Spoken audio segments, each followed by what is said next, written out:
विधानसभा चुनाव को लेकर उल्टी गिनती शुरू हो गई है, जहां कांग्रेस और भाजपा दोनों ही राजनीतिक पार्टियों के राजनेता चुनावी मैदान में दमखम दिखाते हुए नजर आ रहे हैं। ऐसे में खजुराहो की राजनगर विधानसभा से भाजपा के बागी नेता गोविंद सिंह बुंदेला अब सारथी बनकर चुनाव मैदान में हैं, जिसको लेकर हमारे संवाददाता राकेश सिंह ने गोविंद सिंह बुंदेला से बातचीत की। देखिए ये रिपोर्ट। नमस्कार, मौजूद हैं राजनगर विधानसभा में और राजनगर विधानसभा में लगातार राजनीतिक सरगर्मी चरम पर है एवं दल बदल का खेल भी जोरों पर है।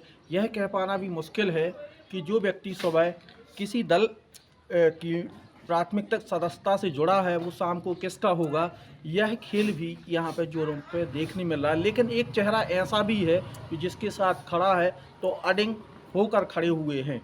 हम आइए आपको रूबरू करवाते हैं गोविंद सिंह बुंदेला जी से, जिनकी चर्चा इन दिनों राजनगर विधानसभा क्षेत्र में सर्वाधिक है।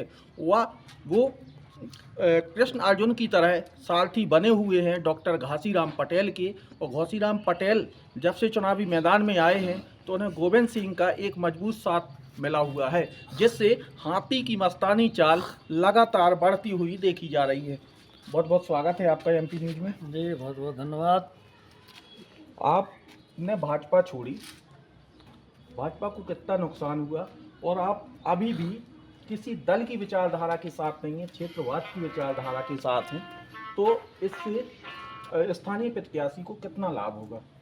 तो सबसे पहले तो हमारे सभी क्षेत्रवासियों को, हमारे किसान भाइयों को दीपावली की हार्दिक शुभकामनाओं के साथ मैं आपको बता देना चाहता हूँ कि मैं किसी के साथ नहीं हूँ, मैं इस क्षेत्र की जन भावनाओं के साथ। और इस क्षेत्र की जन भावनाएं जो आप लोगों को लंबे समय से स्पष्ट तौर पर दिखाई देती थी कि बाहरी का विरोध चल रहा था, भ्रष्टाचार, अन्याय, आतंक का विरोध चल रहा था, सत्ता के मद में डूबे हुए लोग न्याय अन्याय की सीमाएं भूल चुके थे। इसलिए हम सबको यह कदम उठाना पड़ा और आज जो आपके सामने है नतीजा आज बहुजन समाज पार्टी के पक्ष में स्पष्ट जाता दिखाई दे रहा है। चुनाव के ठीक पहले जब नाम निर्देशन पत्र भी नहीं हुए थे, टिकट बस क्लियर हुई थी, तो स्थानीय जो नेता हैं जो लंबे समय से राजनीति कर रहे थे, उन लोगों के द्वारा एक बैठक की गई थी। उस बैठक में तमाम नेता मौजूद थे, आप भी मौजूद थे, लेकिन वो बाकी नेता डॉक्टर घासीराम जी का साथ छोड़कर चले गए, आप अडिग हैं। इसके पीछे का राज क्या है? डॉक्टर घासीराम जी के साथ जो इस क्षेत्र के कमज़ोर वर्ग, किसान वर्ग, पिछड़ा वर्ग भाई, हरिजन भाई जो थे वो एक भी छोड़ के नहीं भगे। जो एक समारोह होता है उसमें सब विभिन्न विचारधाराओं के लोग भी आ जाते हैं, लेकिन वास्तविक जिस उद्देश्य से सब लोग एकजुट हुए थे उस उद्देश्य के लोग आज भी साथ में हैं। और मैं आपको बता देना चाहता हूँ कि यह चुनाव राजनगर विधानसभा में किसी नेता के द्वारा नहीं लड़ा जा रहा है, यह चुनाव जनता लड़ रही है। और जनता की जहाँ लहर होती है, जनता को जनार्दन कहा गया है, भगवान का स्वरूप है, और जहाँ इनकी लहर बदलती है उस लहर को तो कोई नहीं रोक पाता। वह तूफान ऐसा होता है कि अच्छे अच्छे जो दिग्गज मठाधीश सब जड़ से उखड़ के चले जाते हैं। प्रकाश पांडे जी का दूसरी पार्टी में जाने के पीछे क्या कारण है? प्रकाश पांडे जी, देखो भाजपा से तो सारे लोग परेशान हैं जी। उन्होंने डॉक्टर घासीराम पटेल का सहयोग करने की बात कही थी कांवड़ यात्रा के दौरान। डॉक्टर घासीराम जी उन्होंने बाहरी का मुद्दा उठाए हुए थे जी, और ये अपने अपने उद्देश्य होता है, अपने अपने राजनीति की विचारधारा होती है। मैं राजनीति हमेशा मैंने पिछड़े किसान और दलित समाज में मेरी राजनीतिक उत्पत्ति हुई है।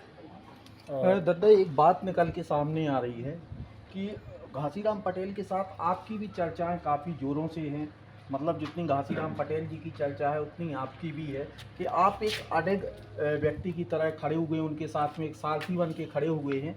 ये एक बहुत ज़्यादा चर्चा का विषय बना हुआ है। देखो, एक जो क्षेत्र के जो आज जो जनमानस है उसकी पूरी निगाह इस चुनाव पर है और न्याय और अन्याय की लड़ाई हो रही है।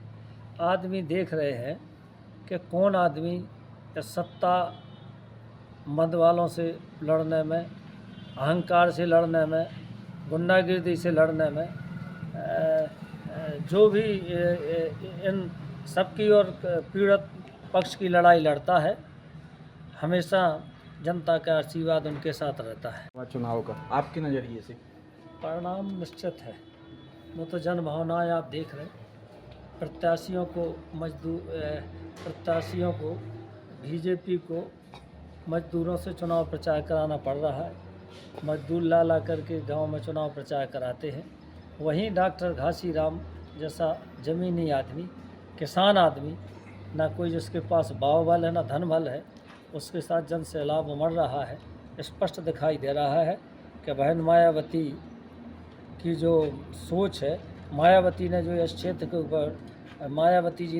के ऊपर जो विश्वास जताया है, उसमें ओबीसी और हरिजन समाज लोग उसको सफल बनाने के लिए रात दिन एक कर रहे हैं। कहीं गोविंद सिंह बुंदेला जी को भाजपा के नेताओं के द्वारा या प्रत्याशी के द्वारा हल्के में लेना कितना भारी पड़ सकता है?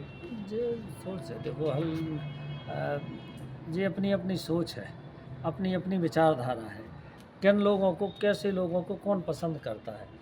हम देख रहे हैं कि भारतीय जनता पार्टी की जो अभी विचारधारा है, वो यहाँ पर अपराधियों को, गुंडों को, माफियाओं को, इनको साथ लेकर के क्षेत्र में राजनीति करना चाहते हैं और उनकी दम पे जो चुनाव जीतना चाहते हैं। और ऐसा कभी राजनीति में होता नहीं है। हमेशा मतदाता गुंडागिर्दी के खिलाफ, अपराध के खिलाफ, माफियाओं के खिलाफ मतदान करते रहे हैं। उस क्षेत्र में आगे भी वही होने वाला है। आगामी 17 तारीख के लिए मतदाताओं को क्या संदेश देना चाहेंगे? मैं मतदाताओं से यही अपील करना चाहता हूं कि आज जो हड़कंप मचा है, कई लोग अन्यायी, पाखंडी, व्यभिचारी, बदमाश लोग परेशान हैं कि कहीं पिछड़ा वर्ग का विधायक इस विधानसभा से ना बन जाए तो हम सब लोग को जो अवैध धंधा फल फूल रहा है वो ख़त्म हो जाएगा। इसलिए आज सभी लोग हरिजन और पिछड़े वर्ग से इतने ज़्यादा भयभीत हैं कि किसी प्रकार से पिछड़ा वर्ग का ना विधायक बन पाए, इसके लिए अब ये जोड़ तोड़ की राजनीति कर रहे हैं। लोगों को प्रलोभन दे रहे हैं, गांव-गांव में लालच दे रहे हैं। मंत्री और विधायक, सांसद गलियों में घूम कर नाना प्रकार के प्रलोभन और पैसा बांटने की तैयारी में लगे हुए हैं। लेकिन इस क्षेत्र का मतदाता समझ चुका है कि यह बेईमान लोगों का पैसा है, पैसा भी खा लेंगे और उनको सबक भी सिखा देंगे। तो ये थे गोविंद सिंह बुंदेला जी, उन्होंने कहा है कि पैसा भी खा लेंगे और सबक भी सिखा देंगे। इस बार का मतदाता आगामी 17 तारीख को मतदान करेगा एवं इसके परिणाम भी 3 तारीख को आएंगे। हमने एक्सक्लूसिव बातचीत की गोविंद सिंह बुंदेला जी से। खजुराहो से MP न्यूज़ के लिए राकेश सिंह। MP के आदिवासियों के मन में मोदी, क्योंकि 5 लाख आदिवासी महिलाओं का सपना हुआ साकार। रुपए 500 करोड़ की आर्थिक मदद से फैलाया अपना कारोबार। 20 वर्षों में विकास अपार, फिर इस बार भाजपा सरकार। संकल्प लेने के लिए 7000 230 230 पर मिस्ड कॉल करें।